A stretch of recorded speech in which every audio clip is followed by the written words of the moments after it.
11वी विज्ञानाचा पहिला चॅप्टर आहे लिव्हिंग वर्ल्ड. आपण या अगोदर याची सुरुवात केलेली होती आणि याचा एक व्हिडिओ आपण YouTubeवर टाकलेला पण आहे. तर आज आपण बघू. त्यापूर्वी त्या मागच्या लेक्चरमध्ये आपण काय बघितलं तर रिवाइज करू. आपण मागच्या लेक्चरमध्ये बघितलं होतं बेसिक प्रिन्सिपल्स ऑफ लाईफ काय काय आहे बा. तर एव्हरी ऑर्गॅनिझम विच फॉर जो जन्माला येतो त्याला सर्वाइव्ह करावं लागते आणि सर्वाइव्ह करण्यासाठी त्याला एनर्जीची गरज असते आणि एनर्जी कुठून मिळते तर मेटाबॉलिझम या प्रक्रियेपासून आपल्याला एनर्जी मिळते.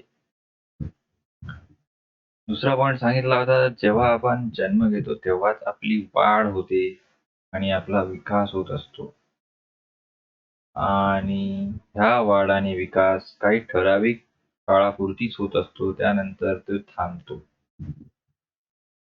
त्या प्रोसेसला म्हणतात एजिंग प्रोसेस. वाढ आणि विकास काही काळानंतर थांबतो, त्या प्रोसेसला म्हणतात एजिंग प्रोसेस. ऑर्गॅनिझम आपली लाईफ कंटिन्यू ठेवण्यासाठी एक काय करतात, ऑर्गॅनिझम आपली लाईफ कंटिन्यू ठेवण्यासाठी रिप्रोडक्शन करतात.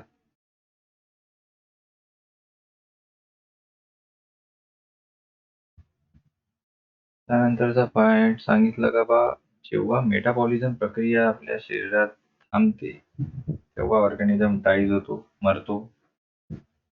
त्यानंतर शेवटी सांगितलं का रिस्पॉन्सिव्हनेस म्हणजे रिस्पॉन्स टू स्टिम्युलाय आणि इरिटेबिलिटी ह्या ज्या हे काय आहे हे युनिक प्रॉपर्टी आहे आपली. तर या बेसिक प्रिन्सिपल्स ऑफ लाईफ मध्ये सांगितलेलं होतं. त्यानंतर आपल्या या पृथ्वी तलावर एवढे मोठ्या प्रमाणात ऑर्गॅनिझम आहे यांची समजा आपल्याला एक स्टडी करायची आहे. तरी स्टडी करण्यासाठी आपल्याला एक सिस्टमॅटिक पद्धतीने स्टडी करावी लागेल. त्यासाठी टॅक्झॉनॉमिकल टूल याचा वापर करावा लागेल. त्याच्यामुळे आपण सिस्टमॅटिक पद्धतीने या टॅक्झॉनॉमिकल ॲडचा वापर करून आपण एवढ्या साऱ्या ऑर्गॅनिझमची स्टडी करू शकतो. आता हे टॅक्झॉनॉमिकल ॲड कोणकोणते आहे?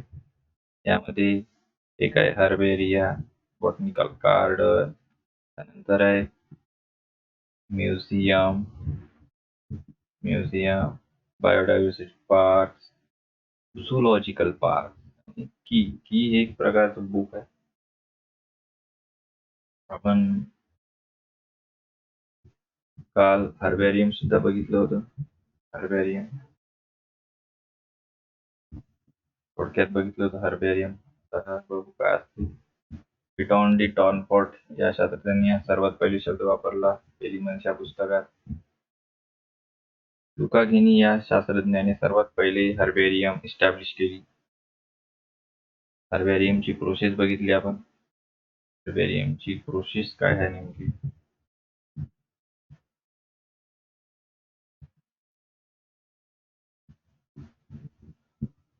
हर्बेरियम मध्ये काय काय स्टेप्स असतात?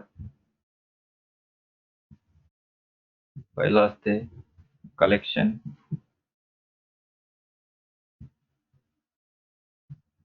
त्यानंतर प्रेस केलं जातं, ड्रॉइंग केली जाते त्या स्पीसीजची.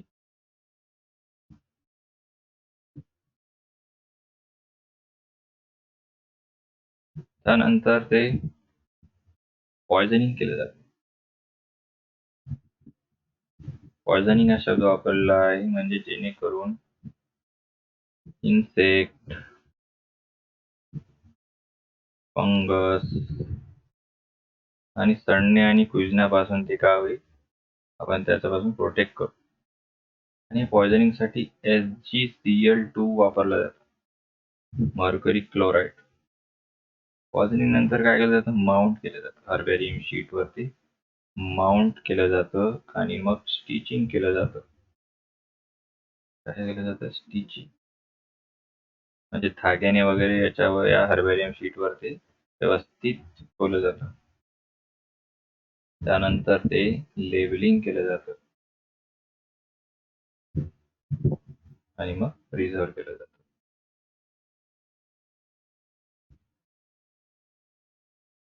तर ह्या सर्व स्टेप्स होतात हर्बेरियममध्ये.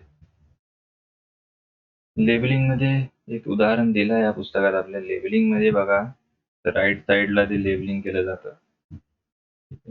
त्यामध्ये नाव लिहिलं जातं, कुठला कोणतं यामध्ये काय हे नाव लिहिलेलं आहे, कुठं केलं बा आपण प्लेस. त्यानंतर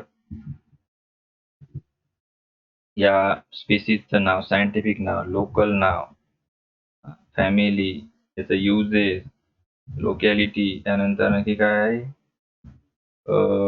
डेट, त्यानंतर कलेक्टरचं नाव, कोण कलेक्ट केलं त्याचं नाव, ह्या सर्व गोष्टी याच्यावर लिहिले जातात. यालाच काय म्हटलं जातं, त्यालाच म्हटलं जातं लेबल करणे.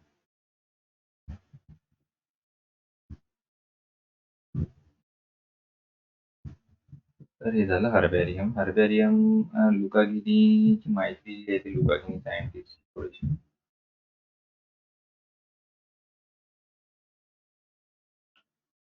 ह्या सायंटिस्ट 1543 मध्ये याने सर्वात पहिले बॉटनिकल गार्डन निर्माण केलं, स्थापन केलं, आणि त्यामध्ये हर्बेरियम सुद्धा चालू केली. हर्बेरियमची निर्मिती केली त्यामध्ये. त्यानंतर बॉटनिकल गार्डन क्यू, इंग्लंडमधलं जे बॉटनिकल गार्डन आहे, इंग्लंडचे क्यू येथे, तिथे सर्वात जास्त म्हणजे 30,000हून अधिक स्पेसिमन्स काय केलेले आहे, प्रिझर्व केलेले आहे, आणि 7 मिलियन हर्बेरिया तिथे निर्माण केलेले आहे.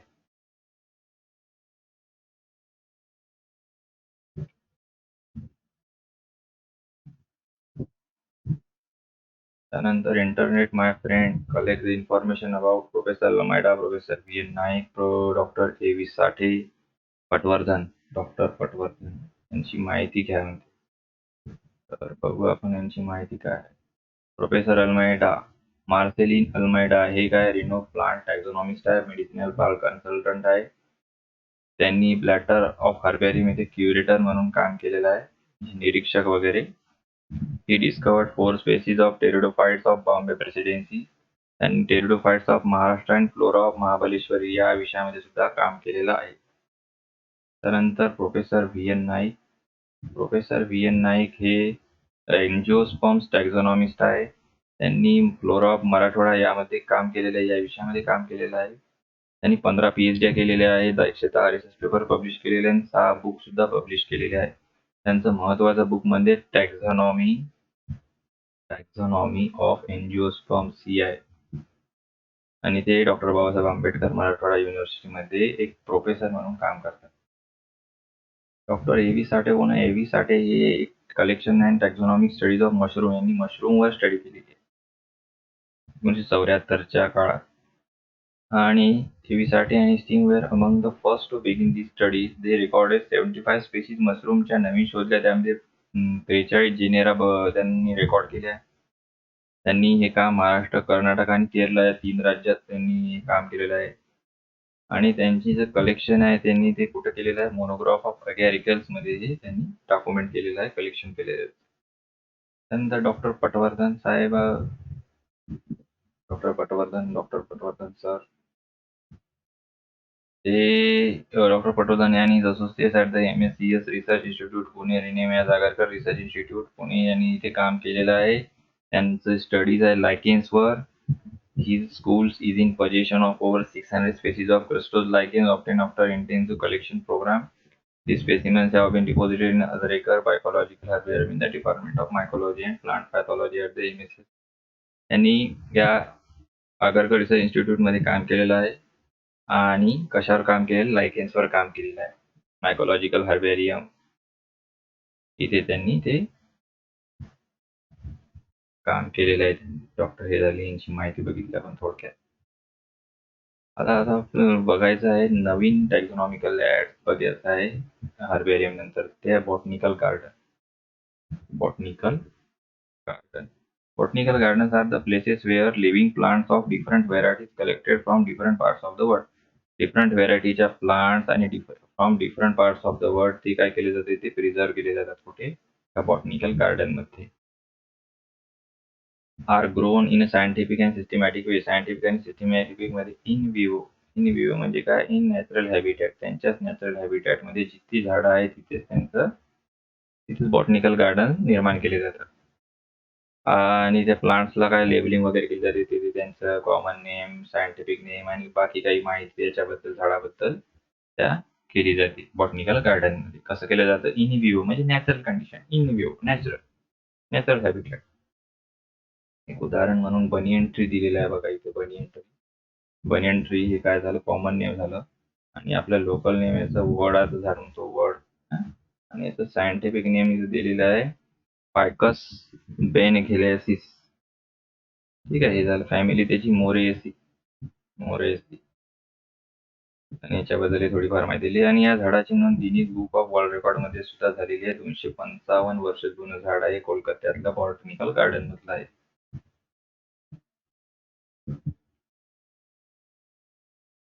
त्यानंतर कन्झर्वेशन ऑफ बायोडायव्हर्सिटी बद्दल थोडंसं बॉक्समध्ये माहिती दिलेली आहे. काय आहे ते बा, कन्झर्वेशन ऑफ बायोडायव्हर्सिटी काय महत्व आहे. Biodiversity degree of variation of life forms in ecosystem. Biodiversity म्हणजे काय, एक बऱ्याच प्रमाणात व्हेरिएशन असलेले एक सजीव एका इकोसिस्टम मध्ये असतात. Biodiversity essential to maintain ecological stability.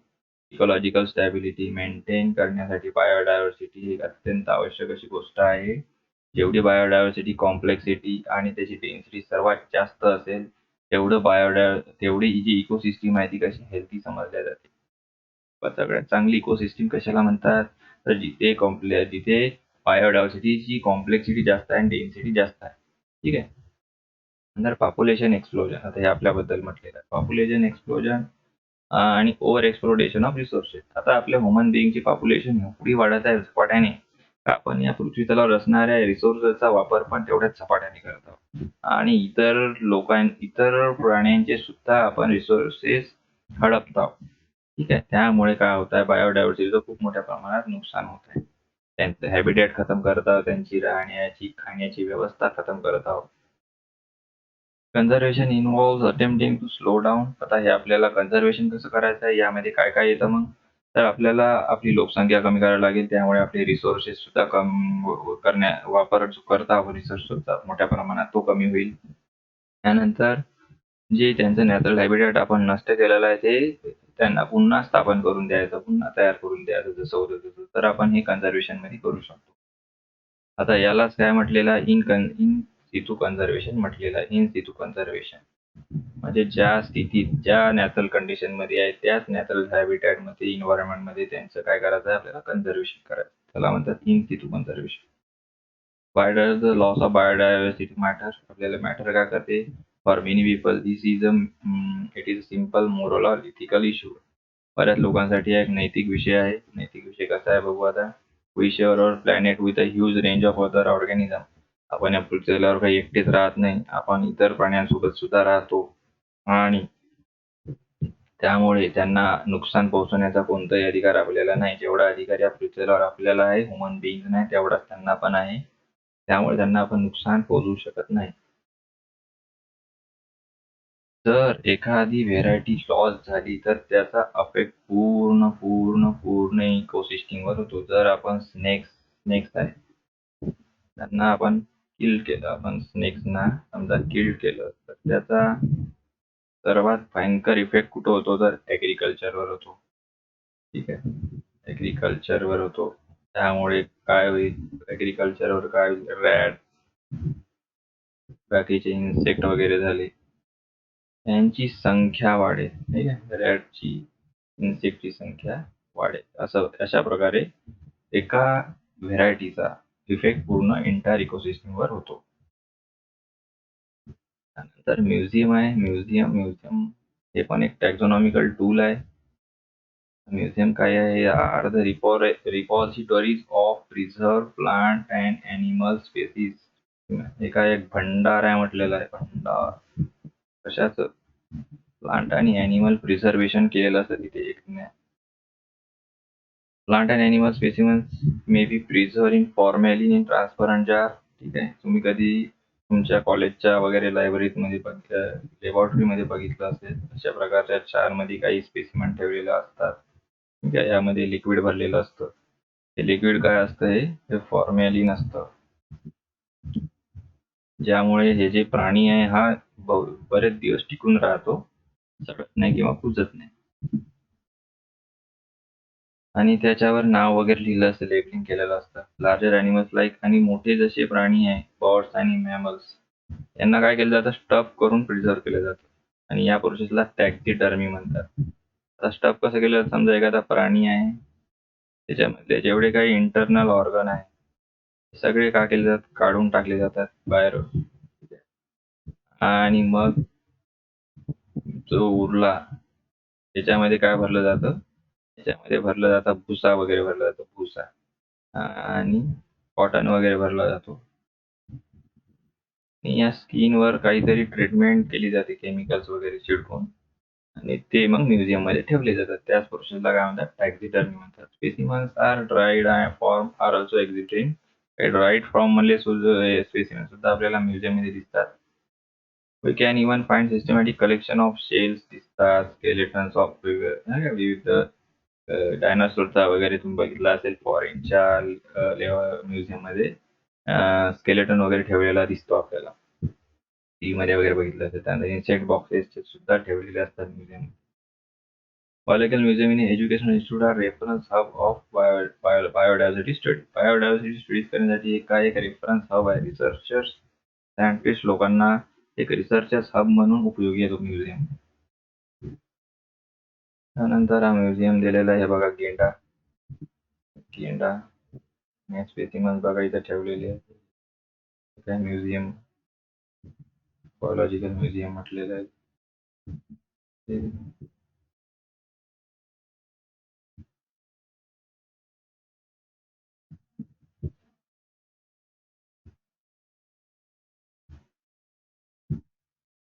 त्यानंतर आहे zoological park.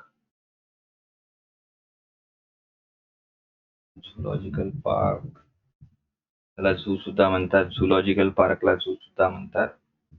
Is a place of interest for common man. मनोरंजन म्हणून झूला काही बरेच लोक भेट देतात. Wild animals are kept in captivity. इथे आपल्याला बरेच केज मध्ये ठेवलेले दिसतात, लोखंडीच्या केज मध्ये ठेवलेले दिसतात. तिथेच त्यांना प्रोटेक्ट केलं जातं आणि 24 तास त्यांची केअर केली जाते तिथे. आणि हे एक्सिटू कन्झर्वेशन म्हणतात त्याला, कारण तिथे आपण त्यांच्या बाहेरून कुठून तरी जंगलातून वगैरे पकडून त्यांना काय करा, आपण केज मध्ये ठेवतो आणि तिथं त्या केज मध्ये त्यांना जी त्या नॅचरल हॅबिटॅट जसं त्यांचं इन्व्हायरमेंट होतं तसं इन्व्हायरमेंट त्या केज मध्ये त्यांना दिलं जातं. त्यालाच काय म्हणतात, एक्सिटू कन्झर्वेशन म्हणतात. आपण मॅनमेड तयार करत आहोत ना त्यांचं ते habitat. In zoo naturalist can study food habits त्यांचं कसं काय, त्यांचं बिहेवियर कसं काय, तर याचा अभ्यास नॅचरलिस्ट करतात.